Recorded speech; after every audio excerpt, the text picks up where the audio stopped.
It gets to a point where one must accept that they have been chosen for a task that they may deeply resent. But the fates have decreed it! There's no escape! I'm not gonna lie, I actually... Okay, this does technically count as cursed, but I ain't even mad. Look at the cutie. Look at him. That's just kind of adorable in pretty much every conceivable way. Although, it also looks like he swallowed a tennis ball. And maybe he shouldn't do that. That's probably bad for his digestive tract. Oh.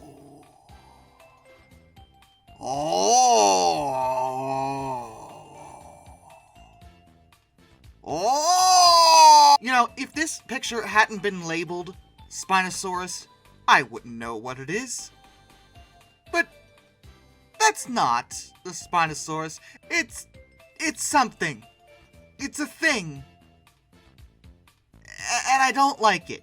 Speaking of Spinosaurus, there's actually a handful of art on the list involving that. And this doesn't look super cursed at first glance, but it's called the Triplospino, and this was apparently a reconstruction shown on Monsters Resurrected, that television show. Yeah. Notice how there seems to be an extra spine next to the central one, implying one on the other side? Like, no, and let's be real about this. Monsters Resurrected really wasn't that scientific in the grand scheme of things. Would it be one of these lists if we didn't have this? Let's be honest, I can't avoid it anymore. Tyrannosaurus sexed. On the internet, nobody knows that you're an 8-ton Cretaceous carnivore. Which, very true. Very, very true. Also, this whole situation kind of puts into my head, well, a lot of bad things, but more amusingly, how is the Tyrannosaurus texting? Or sexting, as the case may be. Because Tyrannosaurus has the little itty bitty... How is he holding a phone to text at all? Or maybe on the internet. Okay, maybe he's doing it from the computer. How is he typing?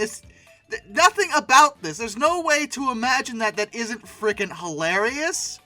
So, I mean, this one made me laugh. I'll give it that. Buttland. Ryan Gosling's and the City of Butts. What? Why is there a dinosaur on this cover at all? The title doesn't suggest that would be involved, but apparently it is. Somehow. I don't know how. And I don't want to know how. Okay, seriously, sometimes I'm just like, the talent is there, and again, if we ignore the face region and avoid the scales and the tail, I mean, that is a woman's body, but couldn't you just focus on an actual woman's body and not make it weird? Why is it gotta be weird? Speaking of weird, this was apparently someone's interpretation of shrink-wrapping something. Now, I think this might not be a dinosaur in the traditional sense. This might be a shrink-wrapped raccoon.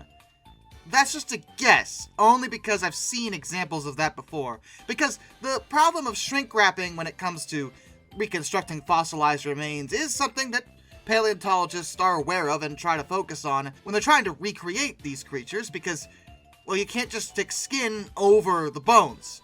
There's stuff in between those two things. Paleontologists aren't stupid, they know that.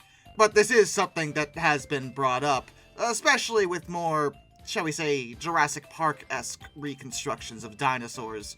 Also, it's horrifying. We live in a society where honor is a distant memory.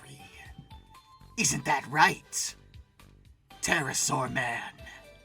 Ah yes, yet another Spinosaurus that makes me unreasonably angry. Because it's... Well, at first glance, I thought it was just a Spinosaur with an extra long neck and a stupid dumpy tail, and that is what it is. But the reason is that whoever did this decided, you know, maybe the head actually goes on the tail. Yeah! That makes sense if you don't think about it at all. Oh, durka durka durka durka durka durka. Durka durka durka durka durka durka. Durk. I'm still trying to logically process what this is supposed to be, because I'm not entirely sure. It looks like a chimera of Greek mythos. I think it was an attempt at some kind of ceratopsian? But that is just a guess, and if so, you're wrong. Try again. That is just objectively horrifying in basically every conceivable way. And you might say, what is that supposed to be? Oh, I know what it's supposed to be, and you're never gonna believe it when I tell you. That's supposed to be a ground sloth. Like an ancient giant, mammalian ground sloth. Why he has suffered such a horrific injury to his face, I do not know.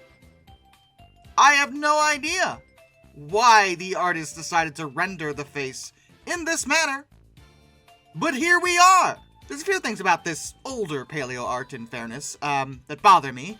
For one thing, I'm not really sure what that's supposed to be in the first place.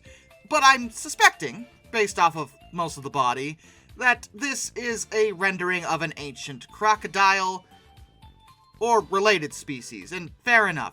That hook jaw may look odd, but that is a feature among related species of this particular reptile variety, so we're gonna let that be.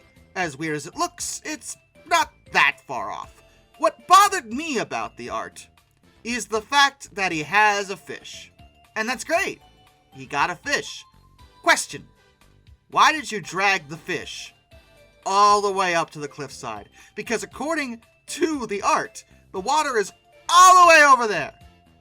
Like, it couldn't be further away. And you chose to get the fish from the water, presumably, and bring it all the way up the cliff through the forest and then sit here, and you still haven't eaten it.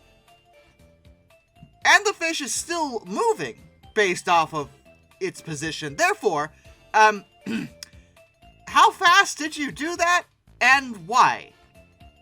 Just eat the fish, man. This may seem minor, but it bothers me. Okay, this one is only cursed on the basis of it being old paleo art, and the fact that we have a tyrannosaur fighting a stegosaur, which is impossible. They lived at completely different time periods. Tyrannosaur is in fact closer to us in terms of time displacement than it would have been to stegosaur. But at the same time, I actually kind of dig this art, not because it's accurate in any way. I don't know why they gave the stegosaur relatively sharp chompers, for example. However, I do appreciate any art in terms of a predator-prey relationship that shows the prey fighting back. This stegosaur is standing on business.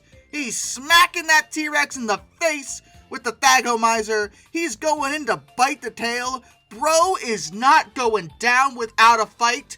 And regardless of how he even got to this place in time to even meet a T-Rex, respect. Ah, good. A picture from a magazine. We have some stuff going on here. We do have a feathered dinosaur, which is nice. And a non-feathered interpretation of that as well, all on the same page? Look, be consistent, people, and man, he just looks like an alien horror. I don't know how I feel about that. Maybe some of you think this is cool. I think that looks pretty scary. I mean, maybe scary is a good thing, but also, I don't know. I don't know what he's doing up there. He's just chilling, vibing, hanging out. Also, the feathered dinosaur is like a completely different art style. It almost looks like a model, a picture of a model someone made, rather than a rendering of any art. Whereas the other stuff is art. I'd tell you more details, but this is written in some kind of Asian text. I'm not sure whether it's Japanese, Chinese, Korean. I'm not sure what it is. But either way, I cannot read it at all. And last but certainly not least, one that I just don't understand. This one is supposed to be a that! It's supposed to be that! I can never say it. I'm really bad with that one. But this was a very large theropod that lived alongside Spinosaurus. Also, it did not have a shark's fin. Therefore, why did the artist give it that? I do not know. There's no clarification as to the choice of the shark's fin. Like, at least the Spinosaurus has logistical evidence for the sale. There's nothing that remotely suggests that this particular animal would have a shark's fin. I don't understand. And I don't think I ever will. And with that, a special thank you goes out to my apex predators, Arthur Roy, Metal for Life Guy, and Dr. Racer78. Till next time, this is Darkness, and I bid you all a fun farewell.